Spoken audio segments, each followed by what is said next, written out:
안녕하십니까. 김민호 회계사무소입니다.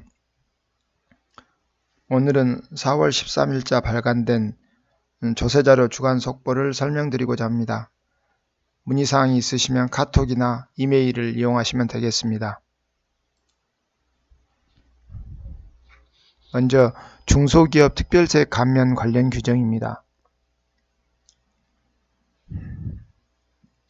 적용 대상이 가장 중요합니다. 적용 대상이 2016년 1월 1일 당시 소기업 판정 기준에 의해서 소기업으로 적용받은 사업자의 경우에는 4년간 유예를 받을 수 있습니다. 그렇기 때문에 16년 1월 1일 현재 소기업에 해당하지 아니한 사업자의 경우에는 유예를 받을 수가 없습니다. 적용 대상은 유예기간 4년 동안 매년 판정을 합니다. 매년 판정을 해서 새로운 소기업 기준을 초과하는 경우에 구소기업 기준을 다시 적용해서 충족하면은 소기업으로 인정해 준다는 그런 의미입니다. 따라서 2015년 기속연도에 만약에 소기업을 적용이 되지 않으면은 아무 의미가 없고 2015년 기속에 소기업을 만약 적용받았다. 그러면은 2019년까지 매년 새로운 소기업 기준을 적용해 봐가지고 소기업에 해당하지 않을 경우에 예전 소기업 기준에 의해 가지고 다시 한번 판정을 할 수 있는 그런 기회를 준다는 것입니다. 그리고 적용 기한은 2019년 사업연도까지 4년간은 유예를 해줍니다. 4년간 적용이 가능합니다. 사례를 한번 보겠습니다. 건설업의 경우에는 구소기업 기준은 상시 근로자 수 기준과 매출액 기준이 있었습니다. 근로자의 경우에는 50인 이하, 그다음 매출액은 100억 이하인 경우에 소기업에 해당했습니다. 그러나 2016년도부터 새로운 소기업 기준에 의해서 상시 근로자 수는 없어지고 매출액을 업종별로 나누고 있습니다. 건설업의 경우에는 80억 이하로 되어 있습니다. 따라서 당해 법인이 2015년 기속에 구소기업 기준에 의해서 상시 근로자 수가 46명이고 연 매출액이 130억이면은 매출액 100억을 초과해 가지고 소기업이 해당이 안 됩니다. 그러면은 이 사업자의 경우에는 유예를 받을 수 없습니다. 따라서 2016년 사업연도에 만약에 상시 근로자 수가 40명이고 연 매출액이 86억이다. 그러면은 근로자 수 기준은 새로운 기준에서는 필요 없기 때문에 매출액이 80억 이하인가만 가지고 판단해야 됩니다. 따라서 2016년도 당시에 1월 1일 당시에 소기업이 아니기 때문에 구 기준을 적용하지 못하고 신소기업 기준만 적용되므로 결국 당해 법인은 2016년도 기속 사업연도에는 소기업을 적용받을 수 없고 중기업이 되는 것입니다. 국세청 상담 사례에서도 그게 나옵니다. 2016년 1월 1일 당시 종전 규정에 따라서 소기업에 해당되었던 기업이 이런 전제가 다릅니다. 항상 2015년도 말 현재 소기업에 해당됐던 기업이 2016년도에 새로 법 개정돼서 소기업에 해당하지 아니한 경우에는 개정 규정에도 불구하고 종전 구소기업 기준에 해당하는 경우에는 2019년도 1월 1일이 속하는 사업연도까지는 소기업으로 봐서 중소기업 특별세 감면을 적용해 줄 수 있다. 그런 내용입니다. 다음은 상담 사례인데요. 분양 대업을 하는 사업자입니다. 오피스텔 분양 관련해 가지고 모델하우스를 방문하는 방문객을 상대로 경품 행사를 진행할 예정이라고 합니다.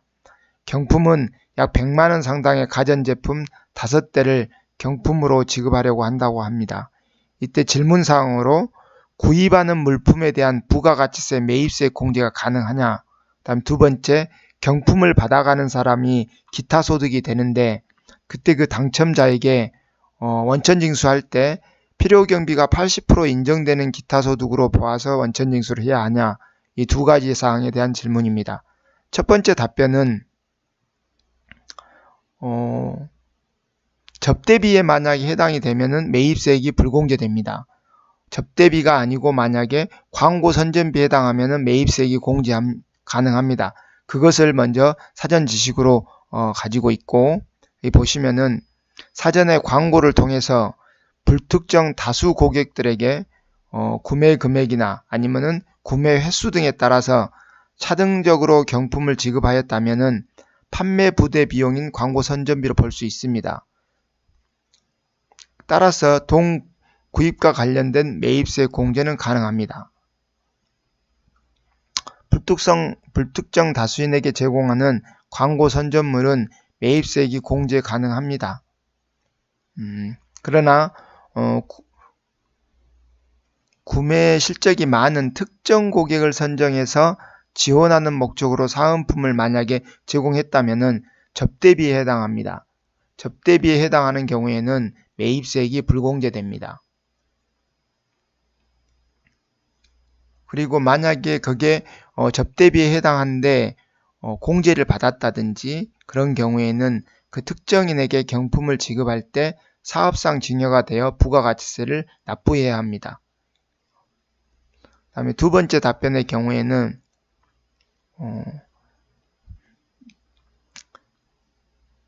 경품을 받아가는 당첨자에게 원천징수를 어떻게 하냐 이 문제입니다.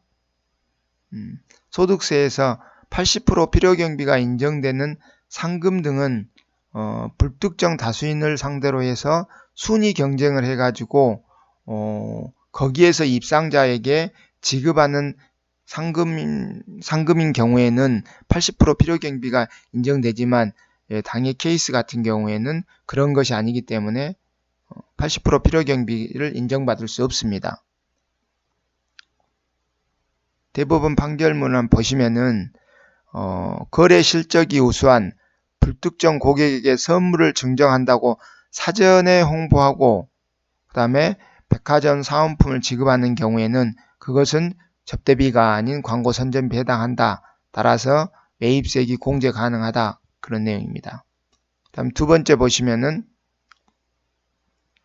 백화점 운영하는 사업자가 경품부 판매를 하면서 추첨에 의해서 당첨된 자에게 경품을 지급하는 경우에는 부가세법상 사업상 증여에 해당합니다. 따라서 백화점 사업자가 경품을 구입할 때는 매입세액은 공제 가능하나 경품을 당첨자에게 지급할 때는 사업상 증여에 해당하므로 부가가치세를 납부해야 합니다. 다만 이건 사업상 증여는 간주공급 사항이기 때문에 세금계산서 교부는 하지 않습니다. 다음은 보험회사가 보험 상품을 판매를 촉진하려고 해당 직원만을 대상으로 순위 경쟁을 시켜서 입상자에게 상금을 지급하는 경우에는 불특정 다수를 대상으로 대회를 개최하여 순위 경쟁을 하여 입상자에게 상금을 주는 경우 80% 필요경비를 인정받는 것과 다른 한정되어 있는 직원만을 상대로 하는 부분에는 그 조항을 적용받을 수가 없습니다. 따라서 80% 필요경비가 없는 당첨금품 상금 전체가 기타 소득으로 보아야 합니다. 오늘은 4월 13일 조세자료 주간 속보를 설명드렸습니다. 감사합니다.